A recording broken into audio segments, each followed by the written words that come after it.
नमस्कार, मी श्रीकांत उमरीकर. आपण पाहतात अॅनलायझर. लाईक करा, शेअर करा, सबस्क्राईब करा.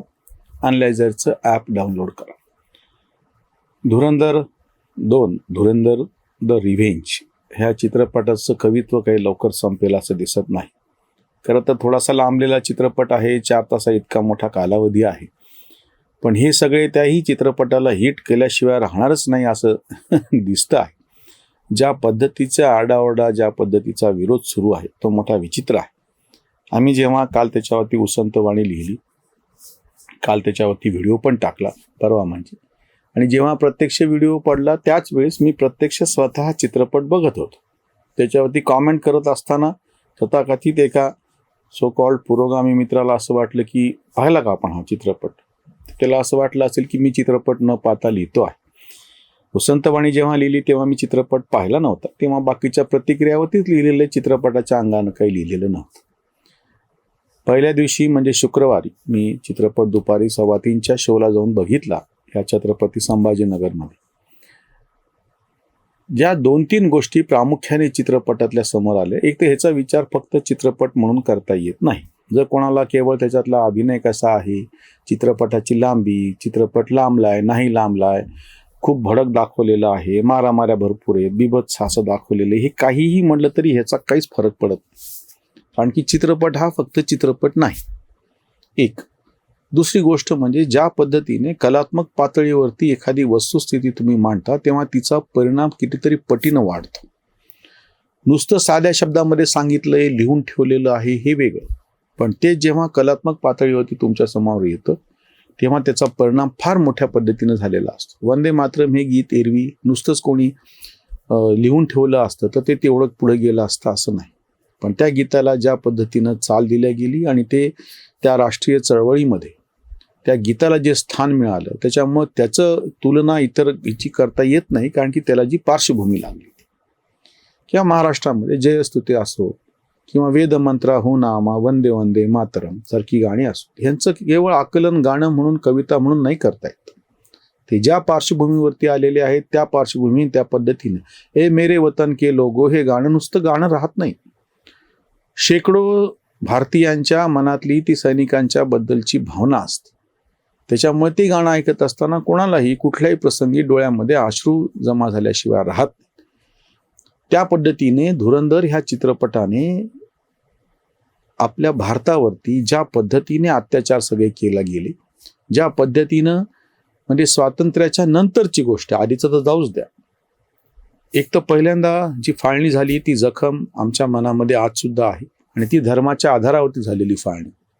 हे सगळे पुरोगामी ज्या गोष्टीला नेमकं बायपास करू पाहतात ती गोष्ट कशी काय विसरायची. आणि नंतर मग या चित्रपटामध्ये जेव्हा ते सगळे प्रसंग आलेले आहेत 1971ला, त्याच पाकिस्तानची, ज्या पाकिस्तानने भारताची धर्माच्या आधारावरती फाळणी घडून आणली होती, त्याच पाकिस्तानची फाळणी भाषेच्या आणि प्रादेशिक अस्मितेच्या मुद्द्यावरती व्हावी, ह्याच्यापेक्षा जास्त सगळ्यात मोठा सूड तो काय.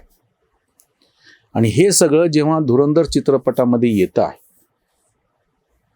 आणि ज्या पद्धतीने येतंय, मेजर इक्बाल त्याचे वडील जहांगीरच्या विरोधामध्ये तिथल्या तिथंच घरातल्या घरात जे बोलतात आणि आपल्या बापाचा खून तो प्रत्यक्ष त्या बाथ टबमध्ये त्याला बुडवून करतो, तो जो शेवटीचा प्रसंग आहे. किंवा नोटबंदीचा विषय, 60,000 कोटी रुपयाची करन्सी दाऊद इब्राहिमची, फेक भारतीय करन्सी, त्या नोटा, आणि नोटबंदीच्या दिवशी त्या रात्रीतून ते सगळं. आणि तो क्रम बघा, ज्या पद्धतीने चित्रपटात हा क्रम आलेला आहे. नोटबंदी झाली, त्याच्यानंतर दाऊदची ती जी सगळी फेक करन्सीमध्ये गुंतवणूक सगळी कशी अडचणीमध्ये सापडली, त्या दहशतवाद्यांचं कंबरडं कसं मोडलं. अतिक अहमद सारखे तेव्हाचे समाजवादी पक्षाचे खासदार राहिलेले, त्यांचा एन्काउंटरमध्ये मृत्यू झाला, ते दाखवलेलं आहे चित्रपटामध्ये.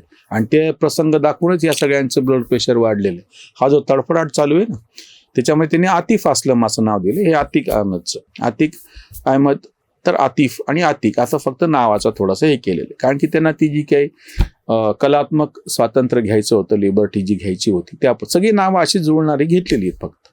पण बरोबर जो काही मेसेज जायचा, जो काही संदेश जायचा तो कळतो. आता अडचण अशी होऊन बसलेली आहे की नोटबंदी असो, तेव्हाच्या आधीच्या चित्रपटामध्ये ते जे सगळ्या प्लेट्स आहेत प्रिंटिंगच्या, त्या चिदंबरम सारख्या मंत्र्याचा त्याच्यामध्ये कसा हात आहे पाकिस्तानपर्यंत पोहोचवण्यामध्ये, असं जे सगळं सूचक पद्धतीनं आलेलं आहे. समाजवादी पक्ष असो, उत्तर प्रदेश आपल्या हातातून आता कसा गेला, असं त्याच्यामध्ये सगळे वाक्य आलेले. हा चायवाला पंतप्रधान झाल्यापासून सगळं कसं डबघायला आलेलं आहे, हे त्या पलंगावर पडलेल्या जरा जर्जर अशा दाऊद इब्राहिमच्या तोंडी घातलेलं वाक्य, हे सगळं जेव्हा चित्रपटामध्ये समोर लोकांना दिसायला लागतं तेव्हा तो चित्रपट राहत नाही. लोकांच्या गेल्या 78 वर्षाची जी सगळी जखम आहे फाळणीची, पाकिस्तानी ज्या पद्धतीनं अनन्वित अत्याचार सगळे ते हल्लेखोर पाठवून ज्या पद्धतीनं केलेले आहे, उघड युद्ध शक्य नाही 71च्या नंतर, म्हणून छुप्या पद्धतीनं जसे लचके तोडण्याचा प्रयत्न केलेला आहे, हल्ले केलेले आहेत. आणि त्या सगळ्यातून बरं केवळ तिथेच नव्हे, त्याच्यामधला जो एक डायलॉग येतो आहे त्या हमजा मजारीच्या तोंडून, तो आपल्या बायकोला जेव्हा तिला कळतं की आपला नवरा हा कसा भारतीय आहे ते, आणि जेव्हा तो सांगतो की आम्ही मुसलमानाच्या विरोधात नाही आहेत, अगदी पाकिस्तानमध्ये सुद्धा हे सगळे आतंकवाद्यांना पाठिंबा देणारे सगळे बदमाश आहेत, हे तिथल्याही मुसलमानांच्या विरोधातच आहेत. त्याही ठिकाणी ज्या पद्धतीच्या हत्या होत आहेत, बेनजीर भुट्टोची झालेली हत्या तर सगळ्यांना माहिती आहे, त्या ठिकाणी सुद्धा बलूच आणि ते बाकीचे पठाणी, पंजाबी, सिंधी विरुद्ध पंजाबी, हे जे सगळं तिथलं भांडण आहे. किंवा आता अफगाणिस्तानच्या दवाखान्यावरती पाकिस्तान्यांनी केलेल्या हल्ल्यात 400 सर्वसामान्य निष्पाप नागरिक मारले गेलेले. मग ते कोण येतात ह्याच्यामध्ये? कुठे हिंदू आहे? आत्ताच्या युद्धामध्ये इस्रायल आणि अमेरिकेच्या बाजूनं भारत आहे असा संशय येऊन ज्या पद्धतीनं थैथयाट हे सगळे डावे लिब्रांडो पुरोगामी करतात, ह्यांनी याचं उत्तर द्यावं. आत्ता इराण ज्या इस्लामिक देशावरती हल्ले करतो आहे, त्याच्यामध्ये निष्पाप नागरिक मारले जात आहेत, प्रचंड प्रमाणामध्ये संपत्तीची, उद्योगांची, तेल उद्योग, तेल खाण, त्या सगळ्याची नाधूस केली जाते. त्याला कोण जबाबदार आहे? तिथं तर कोणी हिंदू नाहीये, तिथं तर कोणी इस्लामेतर नाहीये. इस्लामिक देशाशीच अमेरिकन इस्रायलच्या निमित्तानं आणि आता भारताच्या निमित्तानं का भांडतायत, ह्याचं काय उत्तर आहे? काबूलवरती तुम्ही आत्ता हल्ला केला आणि त्या हल्ल्यामध्ये इतके लोक मेले, ह्याचा कधी यांनी निषेध केलेला आहे?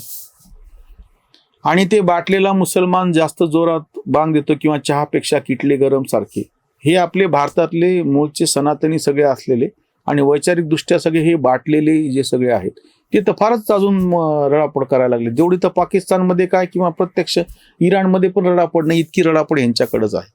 आधी गॅस टंचाईच्या नावानं बंबा मारल्या आणि जेव्हा त्या 2 शिप प्रत्यक्ष भारतीय बंदरामध्ये लागल्या म्हणल्याच्या नंतर एकदम त्या सगळ्या जे भीतीनं जे वातावरण पसरलेलं होतं गॅस टंचाईचं, ते सगळं कुठं पळून गेलं म्हणलं की हेच बोंबा मारायला लागले.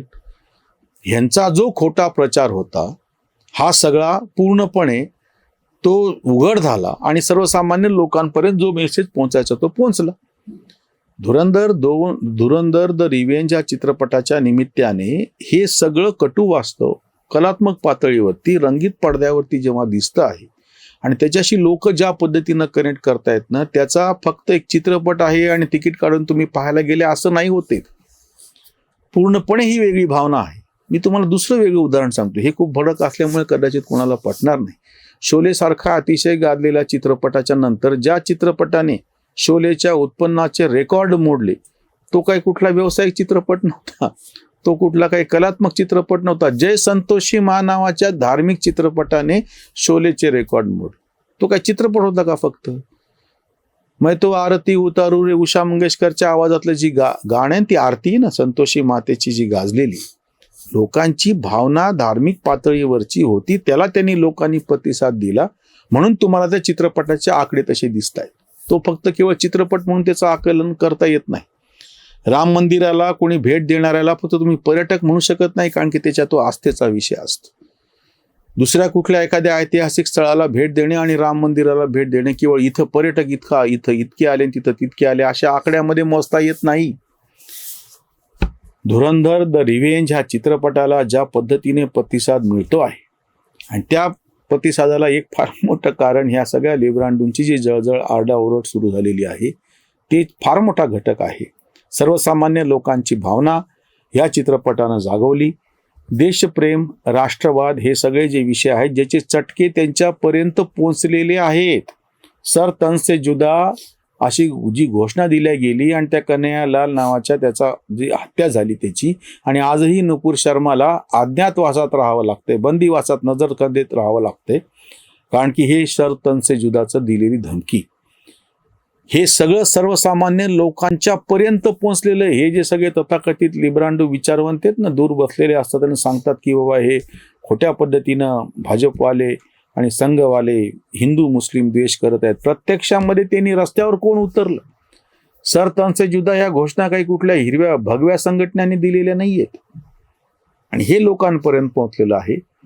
प्रत्यक्ष पाकिस्तान आणि बाकीच्या इस्लामिक देशामध्ये कुठल्याही पद्धतीनं लोकशाही रुजू शकलेली नाही. जो सगळा गैरकारभार आहे आणि ज्या पद्धतीची सगळी गैरव्यवस्था आहे, ही जी तिथे दिसते आहे सगळी, त्याला कारण ते स्वतःच आहेत. हा सगळा जो शरिया कायदा आणि बाकीच्या ज्या गोष्टी आहेत, ह्याच्यामुळे त्या ठिकाणी व्यापार वाढू शकला नाही, कला संस्कृती वाढू शकली नाही, क्रीडा संस्कृती वाढू शकली नाही. हे सगळ्याच गोष्टी दिसत आहे.